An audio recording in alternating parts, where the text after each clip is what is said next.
not really using your wrist. So your wrist is gonna be nice and locked. You can do it on the forehand or backhand. I'll show it to you guys on the backhand just so you can see it better. And you're basically gonna be using a lot of legs and shoulders, so you're gonna try to keep the small muscles nice and locked, and you're gonna be using the big muscles.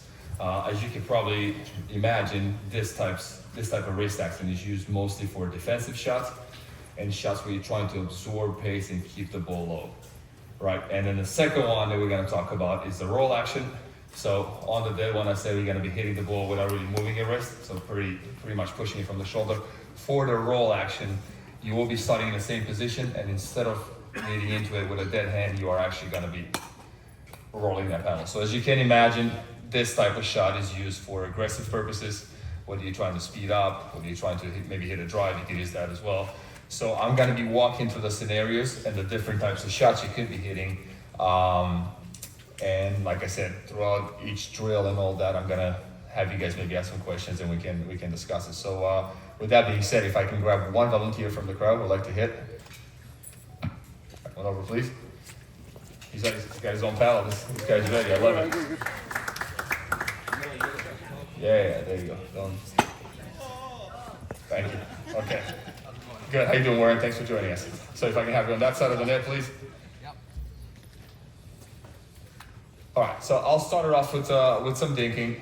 One thing that's important for you guys to keep in mind when it comes to dinking, it really depends on the level of your student. So you're really going to be focusing on the dinking aspect of the game for the higher level players.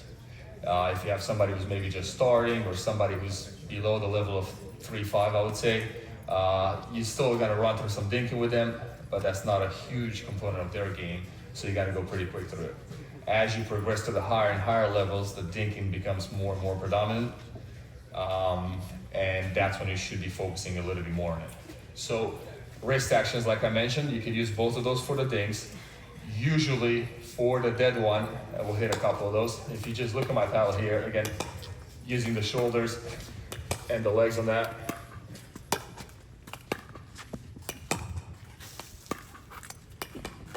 Usually you are using this one, again, when you're trying to defend or neutralize the point. So for the most part, I will talk about this concept of the bubble. Think of a semicircle here in front of you, where you can reach and be balanced. Everything you play within your bubble, you should try to be a little aggressive and take control over the point.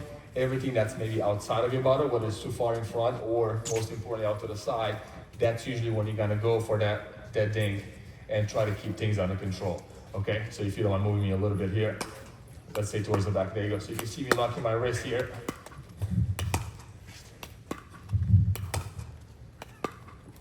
I could definitely do that with the air as well.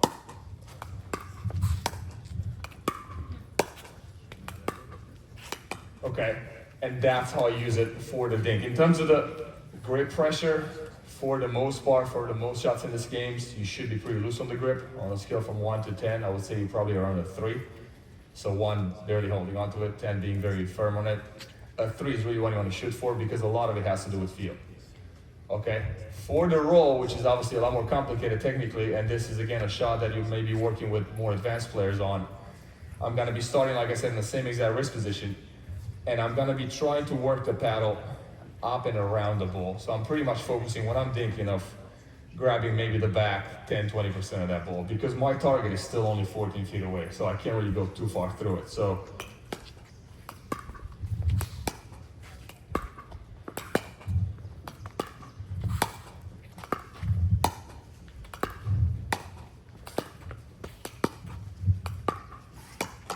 one thing you can see right away, you can do it off the bounce or out of the air. Technique is exactly the same, nothing is changing there. You are obviously getting a little bit more topspin on the ball by using the roll, so that's how you're pressuring them. And also it allows you, because of the topspin and the shape you can put on that ball, it allows you to find some angles that you wouldn't be able to do it with a dead thing. A big problem with this one, when you're gonna teach your students, especially if they have a tennis background like most people will have coming into the pickleball court, they will just be following through too far. So the whole thing has to happen in front of your body here. I like to use the analogy of opening a doorknob. That works pretty well for me here. And the second thing you also want to emphasize for them when you talk about the roll dinks, or anything that you're kind of rolling at the net, speed ups and everything like that, is when you are taking the ball out of the air on the back end, you should be using a one-hander And the reason for that is the reach. If I were to put a second hand on the paddle, as you can see, that paddle comes in a little bit. I can get a lot further out with one. So for out of the air, feeling my dink a little deeper, I'm gonna reach here and try to work a little bit on that ball. When the ball bounces, however, you will see most high-level players, and I strongly encourage that, using two hands. And that's just for the range of motion. You're gonna be able to get that paddle much slower, and you're gonna be able to move that paddle around much easier because of that second hand. So it's still not a ton of wrist movement. It's still thinking about opening that door, not with the left hand.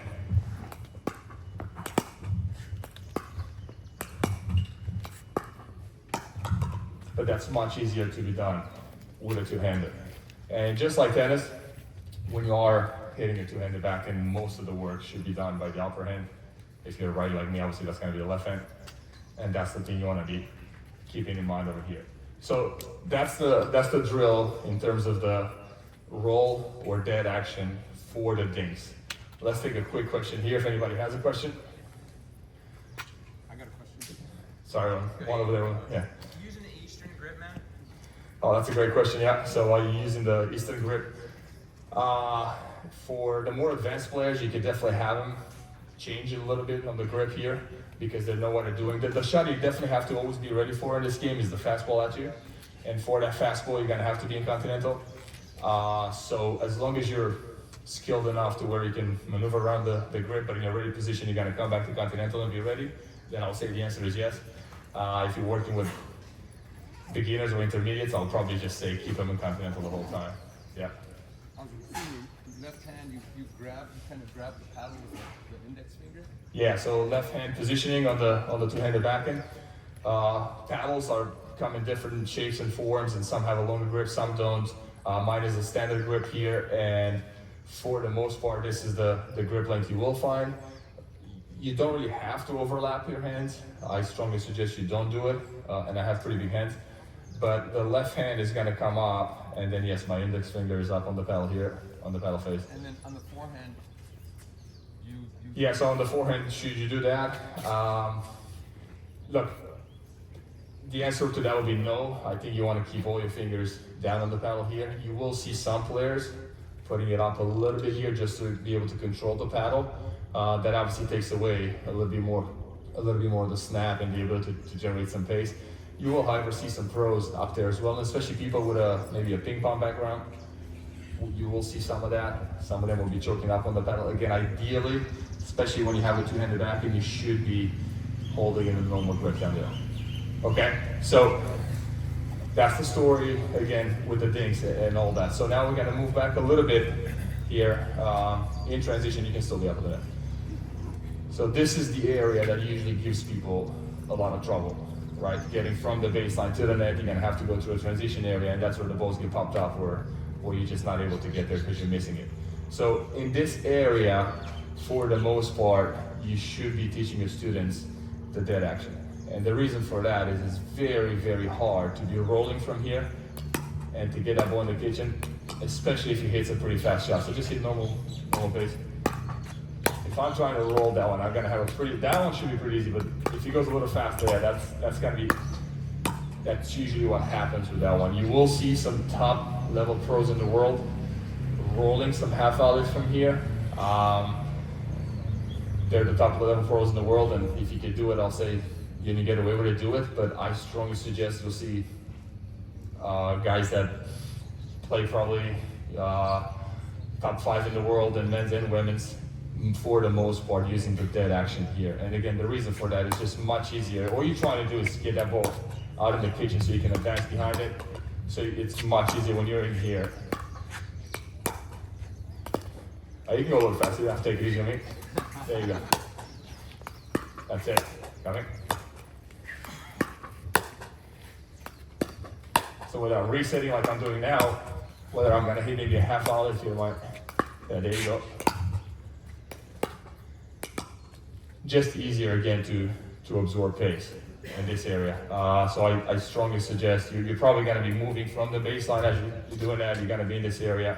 So to be able to slow the ball down and get in the kitchen, I strongly suggest that. If you're looking to roll in this area, think of rolling on the outside edge of the ball. You definitely don't want any through the ball because that's going to make the ball travel too far. So this is what's going to look like.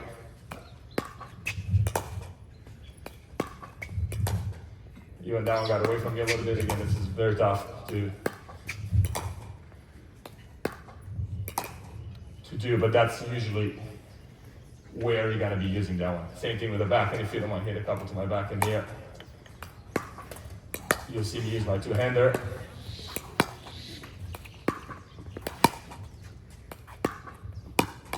One thing to keep in mind and emphasize with your students as well, when you are in this area, it's not about being fancy. So when you're in this area, all you're trying to do is get that ball low on them, get that ball to the edge of their bubble just so you can advance and play this game on a level playing field here. It's not about how much spin you put on the ball in this area and where you land and how fancy. There's nothing fancy over here. Just get that ball low so you can advance and get out of transition.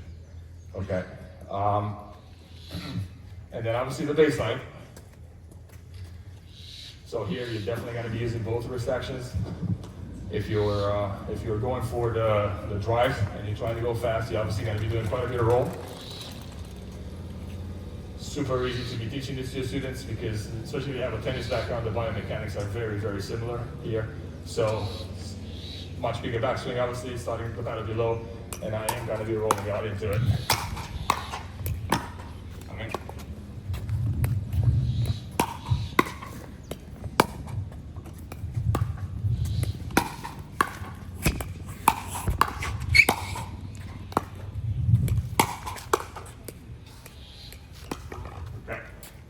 Difference back here, I mentioned grabbing the back 10-20% of the ball when you're up at the kitchen line because of the target. Now obviously the distance is much bigger. So you gotta be swinging a lot more through the ball, but your wrist is still snapping. With the backhand, people always ask, should you do one or two-hander? Just like tennis, there's no right or wrong with that. It's whatever works for you. I prefer a two-hander. Still snapping my wrist. But with that being said, having a good drive and putting pace on the ball is obviously great, but the real moneymaker and what allows you to get to the higher levels is being able to get the ball from here down into the kitchen. And that's the drop shot. That's probably the toughest shot in the game, especially from the baseline. And you can drop with both wrist actions. So whatever you find a little easier, I could try to go for the dead one here.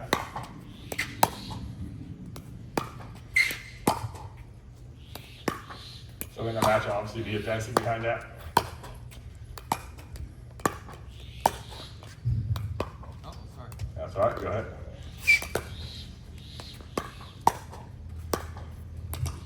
The advantage of hitting a dead drop from back here is technically it's much easier.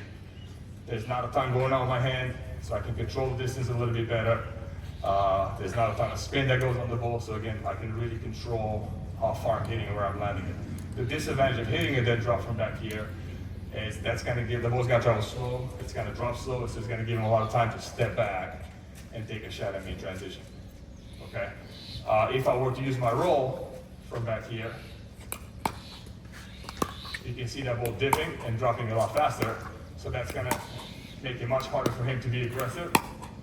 Also, if he was to bounce, that ball is going to have to step back pretty far.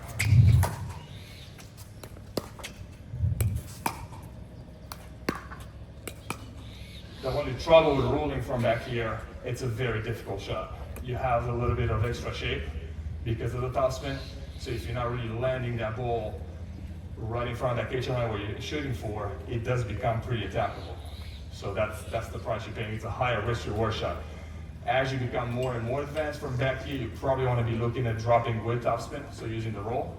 But you can take some of the top pros in the world, you'll see them back here, and you're still going to see the good old flat drop. Some people call that a shovel drop. Anything that will get you to advance to the net, it's kind of the trick on that one. A lot of the times, that decision between rolling a drop or going dead with that drop should be based on the speed of the ball coming from your opponent. So the faster he's going to be hitting the ball, the more I should be doing what? The dead one, just because I can absorb the pace easier. And the more time he gives me with his shot, then I can start working the ball myself. So one drill that I like to do a lot with my students, to just kind of get him to be able to read the ball and just get to the net. I will start, I'll have one of them start on the baseline over here. The other one is gonna be static over there at the kitchen line. He's gonna aim for my feet the whole time, and I'm gonna try to advance through it. So you're just gonna aim for my feet. Ready? I'm gonna start with a roll here. Good. So that's a pretty tough one to roll. So I'm gonna go dead. Dead again, too fast. That one gives me some time so I can roll it. And as I get up to the net here, especially with the higher level players, you can have them work on going back with that as well. So look, I have plenty of time there. I can roll that. That's coming in hot. That's gonna be dead. Coming in hot again, just nice and dead on that. A little bit of time, I can try to roll it. And that's how you work with them through making that decision. Again, keep emphasizing high risk reward and just you get them to understand that risk reward factor. Okay, let's take a couple of questions here about the drops. Yes, sir. When you drop from the baseline, or you drive it, do you hit open stance or do you step in? So when you hit it, when you drop or drive from the baseline, do you hit up a stance or do you step in? So just like tennis, it depends on the depth of the ball. Whatever is comfortable, so I'm gonna throw my shoulders. The deeper the ball, the more obviously I'm gonna be open stance. And if I'm dealing with a short ball in front of me, then I'm gonna be stepping into it to hit it. Yeah. Yes, sir. How often from the baseline, you're trying to put it at their feet, are you coming over the ball, or is it never? So how often do you come over the ball when you try to drop? It's hard to come over the ball. Even the paddle technology is advanced, and you have a lot more grip. The ball, you can grab the ball a lot more, and you can get more topspin. Hitting over the ball for the most part still puts it in the bottom of the net. So a lot of it is still around. The times you come over the ball usually is on a counter punch. So when the ball is a little higher here, and you're above the level of the net, then it's a lot easier to kind of bring it over. But maybe on a drive, because the ball travels fast, you can get some over the ball. But for the drop, it's still around. Yeah. Pace for the drop is your biggest enemy. So when you're deciding to drop, you're just trying to get that ball soft to their feet so you can move forward on that. Let's take one more question here, and then we'll move on. Yes, sir. If they're both in the kitchen, on the kitchen line, best place to drop middle, or what do you recommend? Yeah, so that's a great question. If they're both up at the kitchen line, which they will be, when you're the serving team, the receiver is going to return and run in, so you're going to deal with two of them with the net. There's no perfect spot, but definitely if you're playing two righties, the spot you'll see most people go for is the left shoe of the person on the right. So if his partner was over there, a righty as well, you will be trying to aim your drops right there. It puts the ball in the middle, so obviously it narrows the angles. There's no room to open up that court. And then also, people usually have a much tougher time rolling their backhand and generating some offense with their backhand as opposed to their forehand. So that's usually the spot. With that being said, you gotta cater it to whoever you're playing, depends on who you're playing. Sometimes you could try to get that ball to the outside of the kitchen as well, especially on their backhand over there. The trouble with that is you open up angles. So easiest one will be left shoe of the person on the right. Yeah, unless you have a lefty in there, and then you're gonna have to adjust a little bit. Sorry, I saw you had a question. Do you use underspin?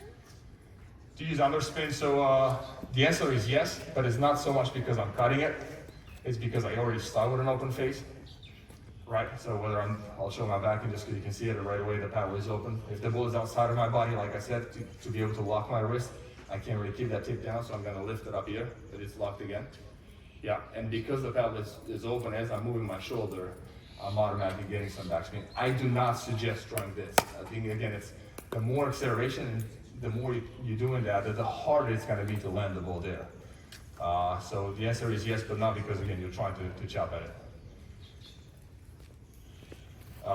Any questions about the drop? That's probably the toughest thing for people to get. Yes, sir.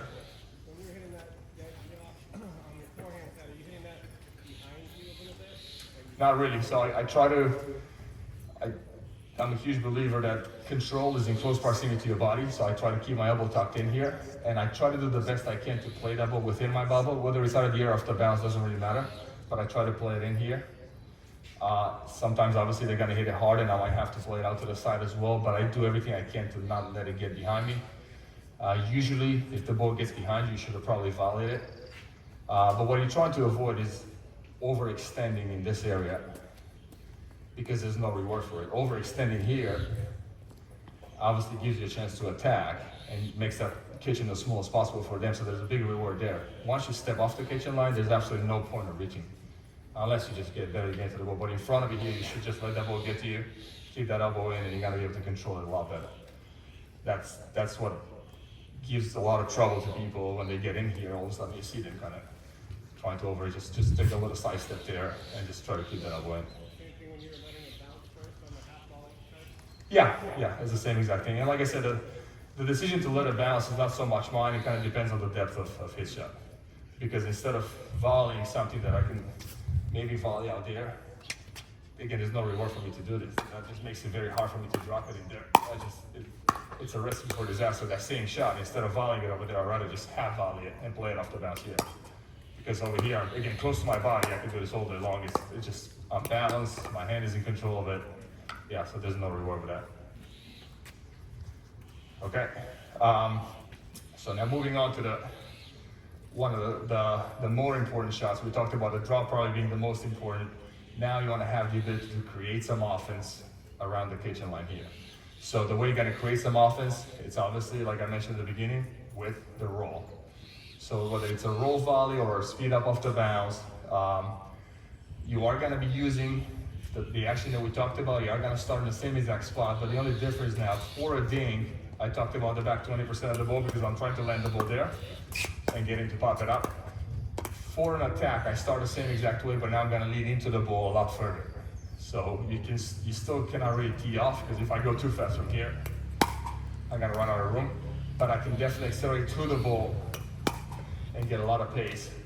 I will say what I usually focus on, depending on the height of the ball, is probably work on the back, 50% of that ball, and focus a lot on acceleration. I'm still not going over it. Over it, unfortunately, makes me go too far through it and puts it in the net. But I'm going to be leading into the ball a lot further, and that's going to allow me to attack and get some pace on that ball. In terms of the technique here, I usually like to tell my students to start. So think of a clock in front of you here. If 6 o'clock would obviously be the lowest you can start. If the ball is a little bit higher than that, let's say the ball is around net strap height, so around like a 3 o'clock here, I don't need to start that low because the ball is already pretty high. So I always start 1 degree lower. So I start at 4 o'clock here.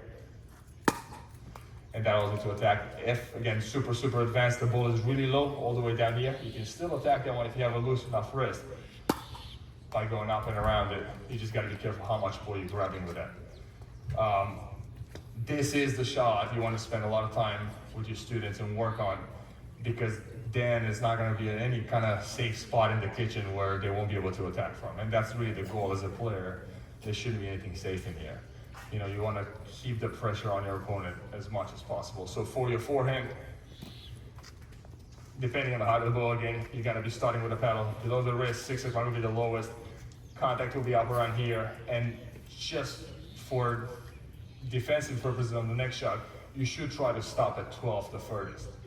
So the reason for that is not so much the shot you're hitting, is the fact that the person in front of you is going to counter back. And if your paddle is not in front of your body here where you can react to the next shot, you might hit a great attack and you're just going to get hit on the counter. So that's going to be a pretty important one. Whether you do it off the bounce or whether you do it out of the air, it's really important to snap and kind of stop it out in front here. Same thing with the grips we just mentioned earlier. If your students are advanced enough, you can have it slider over a little bit to create more topspin. There's top players in the world that will just use the continental even for the forehand roll. So depending on wrist flexibility, you can still get away with that one, and then you're gonna be able to go on the next shot and get into the hand five. For the backhand, I mentioned that in the past. Same thing here. If I'm attacking out of the air, I'm reaching in, it's gonna be a one-hander for the reach factor. Paddle still starts below the wrist and it's just on the other side of the clock. So the lowest you're gonna be starting is down here. To be able to get the paddle this low, you definitely gotta be pretty loose on the grip. If you squeeze too hard, that paddle's gonna come off. So down here, and you're gonna be snapping up and on the outside of that ball. Depending on the height of the ball, the higher the ball is, the more you can actually go through it, right? So what I mean by that, this is a pretty high ball. I can actually kind of go pretty flat through it. And this is a pretty low ball, and I'm gonna have to be brushing a lot more off the back of the ball. The one thing to keep in mind, if your wrist is flexible enough, even on a ball that's very low to the ground here, if you don't mind, just hit a really low one, I can still attack it. The key is to make sure that my wrist is allowing that paddle to get low enough and it's loose enough so I can snap up and around it. If I go over, just like I did earlier, that unfortunately goes in the net. So over is mostly when the ball is net strapped high or a little bit higher. And the same thing goes with the off the bounce on your back. And so 2 hands here, and now the left hand is actually going to be the one doing the snapping. And the whole art behind this shot is understanding how much pace you can carry before you run out of room. So if I get too greedy and I go too fast through it, I'm obviously going to run into the good old net, right? Or if I don't spin it enough and I go too fast, it's easy to run out of room that way too. So that's really the whole trick behind, is understanding how much pace I can carry and still keep it in. In terms of the spots you attack to, so when I make my decision to attack now, whether it's out of the air or off the bounce, the hitting shoulder, they call it a chicken wing spot, it's still a very, very good spot to go for. No matter what I'm using my backhand here or my forehand to defend it, it's a pretty tough spot to generate any pace on it. So that's usually the spot a lot of people will be going for. One other really good spot, if the person starts to slide to create some room over here, that's gonna open up a little bit more on their backhand, right? So if I'm here, somebody's attacking with a roll on my shoulder and I'm sliding over this way, as you can see, I created some opening here. So when they start sliding and covering that chicken wing, that's when you can start going out to their back. And you just gotta be mindful, especially when you go out this way, that you have enough pace so they don't come around and attack it, okay? When you are going for the chicken wing, the beauty of it, especially if you're competing like I am, you probably don't have to keep that attack in. You can go pretty fast, and even though the ball is gonna go out, we're only 14 feet apart. If I hit it well enough and fast enough, he's probably not gonna have enough time to get out of the way. I wouldn't suggest that for the Saturday morning drop-in at the country club. Yeah, that never tends to go too well from a social standpoint, but if you are training competitive players, and if they're playing a league or tournaments or prize money, then that's a fair shot over there. You know, it's up to him to kind of defend or get out of the way if he's quick enough.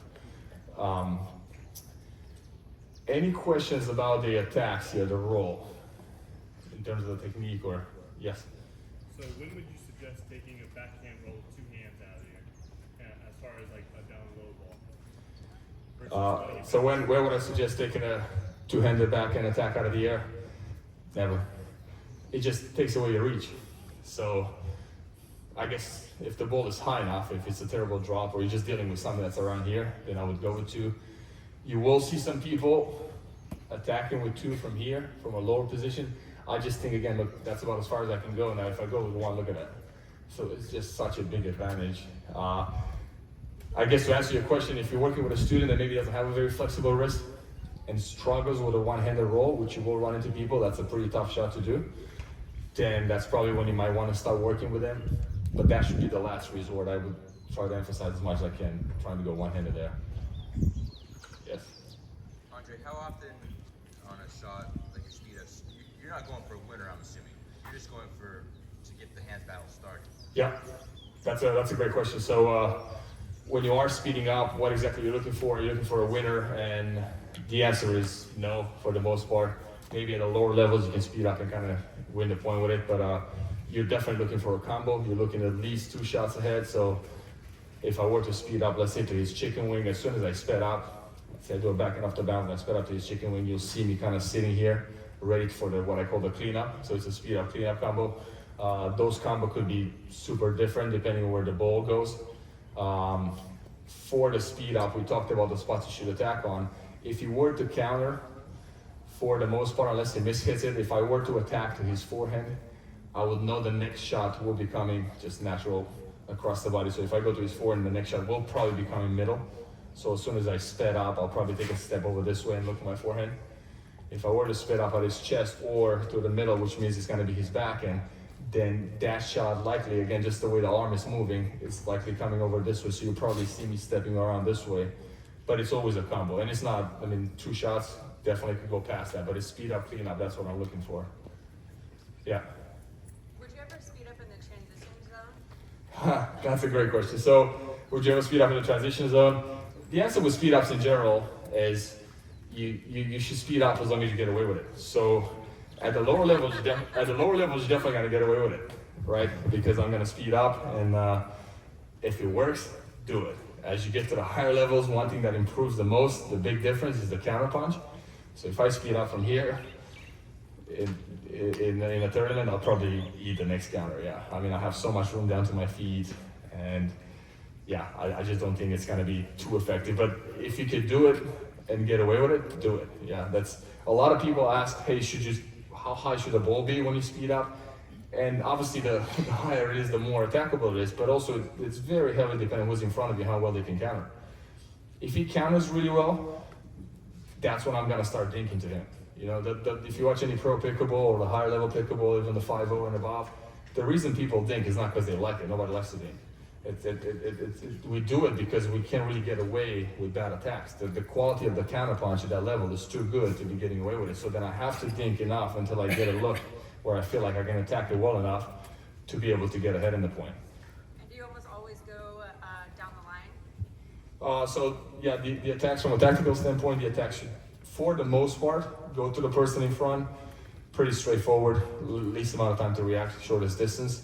However, once in a while, I mean, if he's gonna slide, let's say, to cover that side, so as you can see, the middle is gonna open up a little bit, so I can try to sneak one through there. Very rarely you see a cross-court attack. Two main reasons for that one. One, longer distance, so it gives him more time to react, and also I'm gonna be running out of room. So what do I mean by that? If you don't mind, slide over to the side. So if you really think about it, from here, if I were to attack him cross-court, the only spot I can really go to and keep it in will be around his right side of the body. Right, so through there I can still attack and keep it in. You don't have to play this one. If I were to go to his left, I'm running out of room pretty quickly. So somebody who's played enough, somebody good experience, right away when they see me about to attack, he's just gonna shift over and sit on his forehand.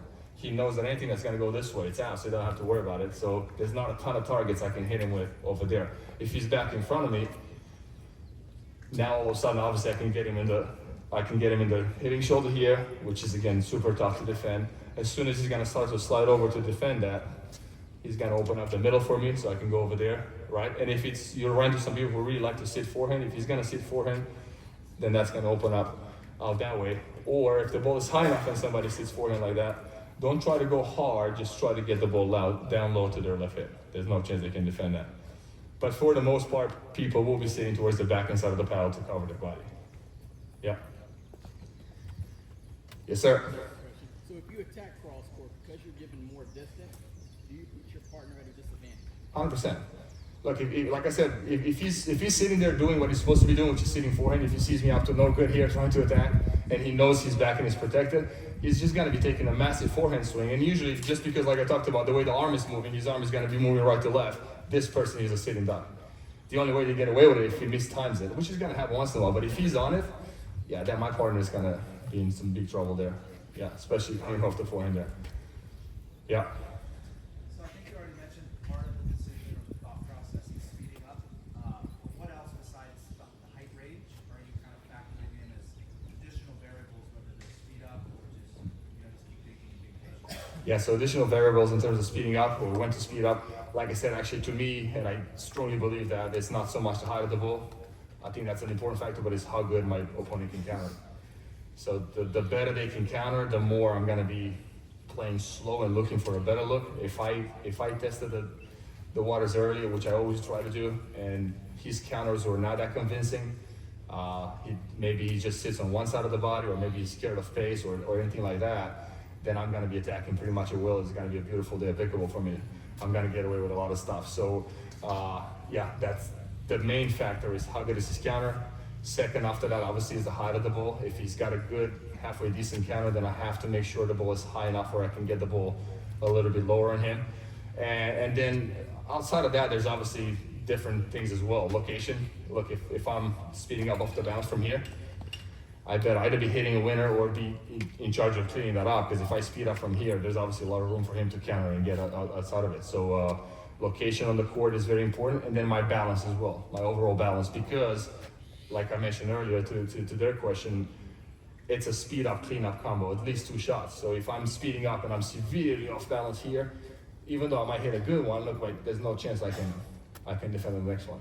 Yeah, so it's not like you won't see me speed up from here, but I will speed up from here if I know his counter is not that good. Other than that, you'll see me out in good balance and a good position, ready to continue.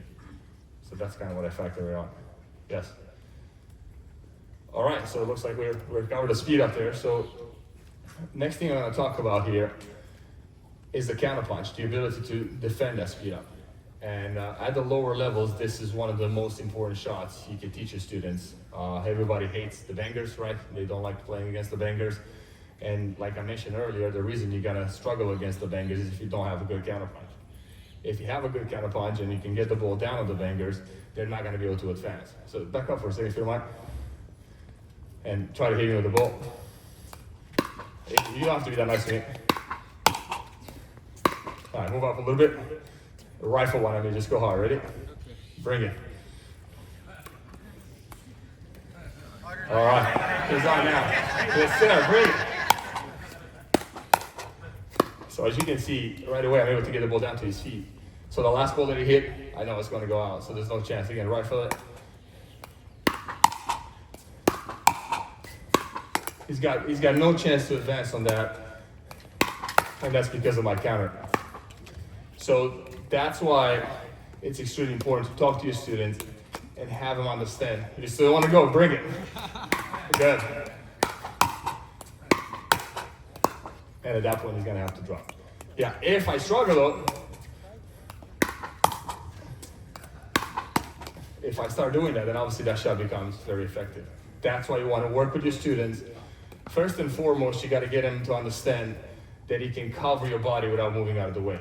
That's going to be a huge concept, and the way you do that is obviously by using your back inside of the paddle. So the back inside of the paddle can use any single part, can defend any single part of my body here without me having to move, which at that speed is a huge advantage. Where people get themselves in trouble, they try to use their forehand to defend, which I understand because you can generate a lot more pace on the forehand to defend. The trouble with that is if he hits it right at me and I try to use my forehand, as you can see, my elbow is going to block my range of motion. If I slide out of the way and I punch it back, I'm going to look like a genius because I'm going to hit a great shot. If I don't slide out of the way early enough, then I end up with a plastic tattoo. I end up getting hit. So it's a big price you're paying, right? So that's why I don't really tell people to sit towards their forehand side of the paddle because their body's exposed. So you got to get them to understand that by using their back inside of the paddle here, they don't have to move out of the way. That's why I could just stand here and have him rip as hard as he wants and I can defend it there. One way I like to break it down is into zones. So I'm going to talk about a right-handed player. Zone 1 will be outside of your right hip and shoulder here where your arm can move with ease. See how my arm can move and defend this one? That's where you're going to be using your forehand side of the paddle. Because you can generate pace and your arm can move and be free here. That's when you're going to use your forehand. Zone 2, where most of the attacks are going to come, that's your body. So hips, shoulders here, that's zone 2. For that one, I would strongly suggest using your backhand. And I just mentioned that if you are using your forehand, you can get away with it. You see it at the higher levels because the players are fast. But if you are using your forehand in zone 2, you're going to have to slide out and make that happen. If you do it quick enough, it works. If you don't, you get hit. So it's a big price you're paying. With this here, you just stand there and hit it, right? And then zone 3 here, outside of my left hip and shoulder, that's obviously a backhand as well. And one thing that's changed quite a bit in recent times, even on the Pro Tour, you'll see people in zone 3 using a two-handed backhand. And the reason for that, if I were to counter in zone 2, my arm is bent here, coiled, so I can generate, you mind just shooting that right at me, zone 2? I can generate a lot of pace with that, right? My arm is bent, do that one more time. I can snap into it and get some pace. As soon as I go out to zone 3, you see my arm is straight.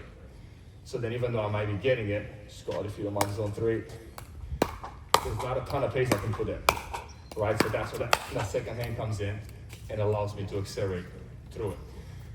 This is for the more advanced players because where you can run yourself in trouble is if your student has a two-handed ready position. Now that left elbow blocks them again in zone 2. See how they can't really move the paddle in here.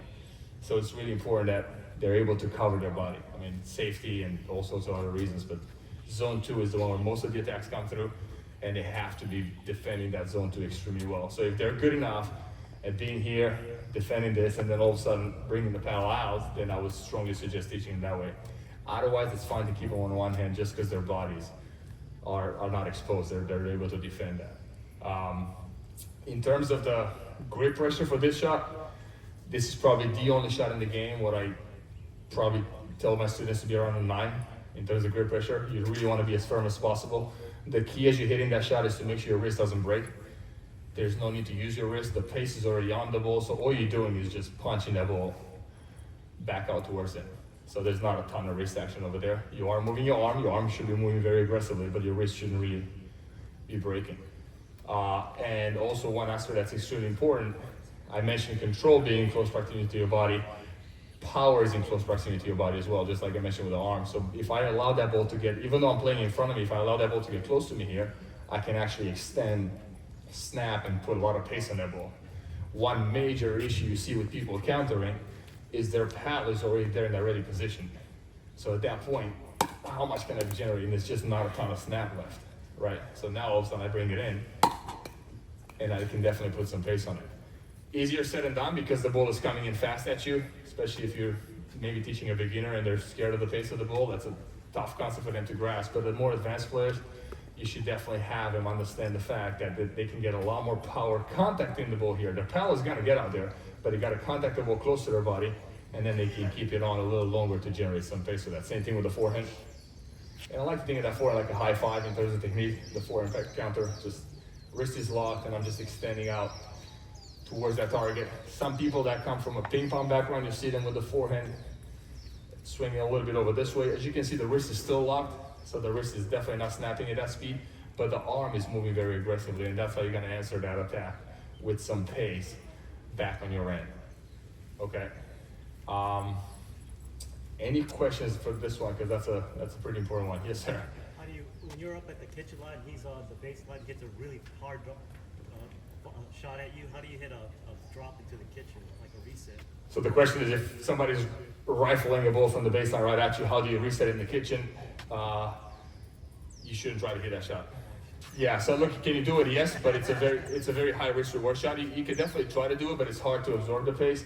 If you really think about it, the game of pickleball heavily favors the receiving side because we're the first ones on the net. Right? If his team was serving, he'll have to stay back and let my return bounce. I'm going to return a run in, I'll be up at the net, so will my partner.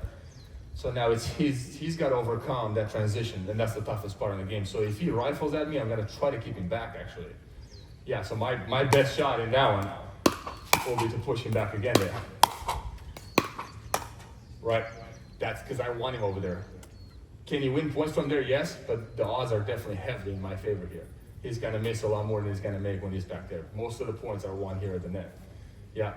The other thing that you also gotta keep in mind from a technical standpoint is if he's driving, so try to drive one or two. So try to drive and maybe advance, okay? So because of how fast he's driving it, if he's able to win the point, obviously good, keep driving. But you can see, one, he doesn't have enough time. The back and forth between his shot and my volley is very quick, so he doesn't have any time to advance, right? And two, he will be getting caught with a lot of momentum coming in like he did on that one. So if you drive and you win the point, drive it. If you drive and you run into that wall like he did over there, then you're gonna have to drop. Why? Because that back and forth between his drop and my next shot, it's gonna be a lot longer. So drop one if you don't mind advance. So look how much further he is, able to split step and all that. Again, I'm not saying dropping is the answer because the drop, you only get 7 feet to work with, right? If he doesn't have a good counter, he knows the next one is coming fast at him. So it's that risk and reward factor. At the lower levels, if I teach somebody, again, 3-5 or below, even 4 and below, I'll probably tell them to drive from back there. I think dropping from back there is very hard.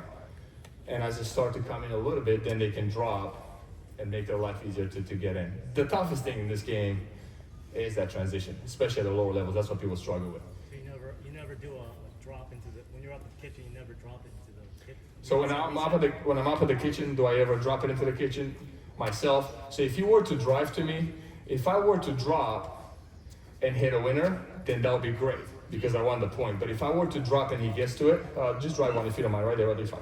And try to chase it. And now all of a sudden I brought him at the net, so I just gave him back the whole advantage that I had. So I'm not saying don't do it, but it's just such a tough shot. If I know I'm gonna hit a winner, if I know I'm gonna catch him and there's no chance he can get to it, I'm gonna do that. But if I know there's a chance for him to get to it, now all of a sudden I just brought him in. Yeah, so my goal of the net is to keep him back and make that transition as difficult as possible for him. I don't want him to get to the net. Yeah, I want to hold on to that advantage for as long as I can. Yes, sir? At what point, if any, do you hit a lob? That's a great question, actually. Yeah, so lobs, Lobs for the most part in this game are extremely effective when both players are at the net. So if he's up with me here, especially if I've been attacking him quite a bit, right, and had some success, he's gonna start to do what? He's gonna start to lean in, trying to put a little more body weight into that counter. So then at that point, if I see him leaning in, I'll show him an attack, right? In the past, maybe I went there and I caught him. Now I'm gonna show him the same thing, he's leaning in, and I got him over the head there.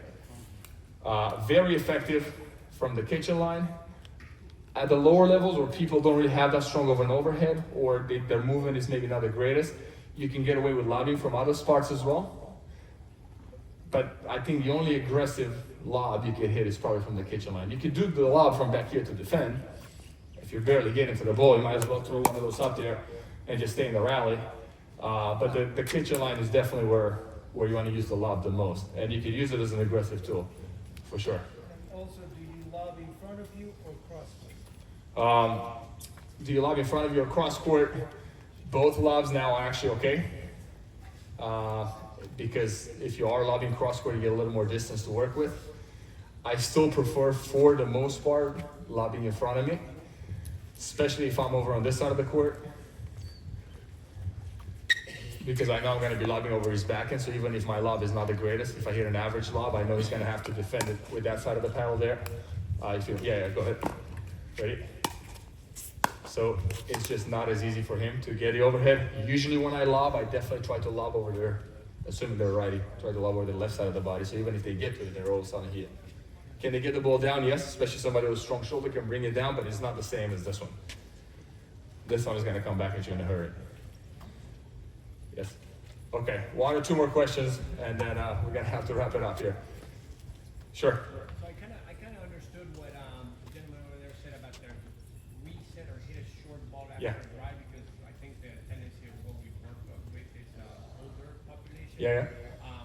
What would be the technicality that you use when they drive and you want to hit a short ball, since our levels a little bit lower and slower?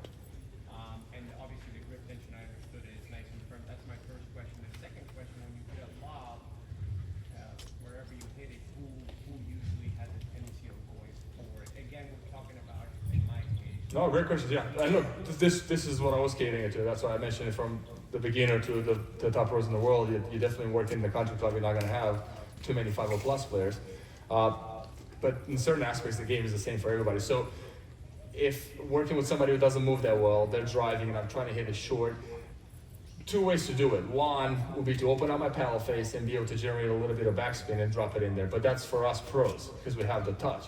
To ask a 3-5 player, even a 4-0 player on a fast drive to try to absorb all that pace and get it in there is just hard. So then what I would suggest, just to kind of meet what you were saying, if my opponent doesn't move that well, maybe just try to keep the ball low. Hit a punch that doesn't really have to land in the kitchen, something like this. And that should be fine enough if the person doesn't move that fast. If you're playing with somebody who's had a huge extensive background in racket sports, they're just not that fast anymore, but they can do it, then obviously I would have you try to work on them on this one. But as you can see, like it's a tough shot to pull off, and I don't think it's something you should be going for. Yeah, and obviously, like you mentioned, if their movement is not that great and you're trying to hit it low, you can try to hit it diagonal. That's always a little easier, gives you more margin. In terms of the lob, question number 2 there, if you're a lob, who covers it and why? Coming up for a second. So, we'll assume the partner is over there, and I'm gonna lob over his head. If he can take it out of the air, that should be his, because it's gonna keep their positioning up at the net, and it's gonna probably get me to back off the line. So if the lob is average, or if he's got good movement, he should try to go for it. So if he can get to it, it's gonna be his, he's gonna play it. Maybe back up, try not to hit him with that, but yeah, good. If the lob is better, however, and I do land that thing behind his head, now at that point, you don't want to be doing what he did. Look, he's in a very compromised position, so even though he got it back, he's gonna be in trouble, and then at that point, the partner should be taking it. And the reason for that, if I were his partner, and he got lobbed, if I were to run for that ball, you saw he had to backpedal. That's the slowest way for us. And also, country club wise, it's just not safe. That's how people fall backwards and they get hit and all that. So instead of him going for that, I'm just gonna run normal. Just simple, easy running here, defend it off the bounce, and we're still in the rally. instead of him backing up for his own lob. That's pretty hard. Again, you definitely want to avoid the backpedaling as much as possible. Last question, yes sir. Yeah, so I know you talked about drives and drops, and once your student is relatively proficient in both, what's the thought process, the variables that go into the decision of do I drop or drive? So if your student can drive and drop well, what's the thought process behind shot selection there? Goes back again to how well the person in front of me can cover the fastball. So we can all agree that driving is much easier than dropping. I think it's safe to say that for anybody at any level, it's way easier to drive and hit a hard ball than it is to drop into that 7-feet kitchen there. One is how good can they counter in terms of pace. Two is also weather. If it's really windy, you should definitely drive more because if you're gonna drop, you're gonna be at the mercy of the wind. So ability to counter, weather, and then number 3 is how far from the net am I. So goes without saying that the further back I am, the tougher it's gonna be to drop, right? So usually, if I'm outside of the dark blue area and I'm back behind the baseline here, I will probably drive, just because the safer shot is gonna counter. Now all of a sudden I can find myself in this area here, a little shorter distance, easier to drop. I gotta drop and get in. This is something that's changed quite a bit with paddles advancing and being hotter and being able to hit harder. And you see a lot of people, instead of dropping their third shot, they're gonna drive the third and drop the fifth. And it's for that reason I just gave you. If you're really far back, the return comes in hot, you're really far back, you're gonna drive that one. It's not a good spot to be in. That's gonna allow you to advance a step or to get inside the court, and then the drop becomes a lot easier. So that's kind of the thought process. Yeah. All right. Well, thank you guys very much for coming out this morning. Everybody, I also appreciate how thank you. I appreciate it. I also appreciate how interactive you guys were.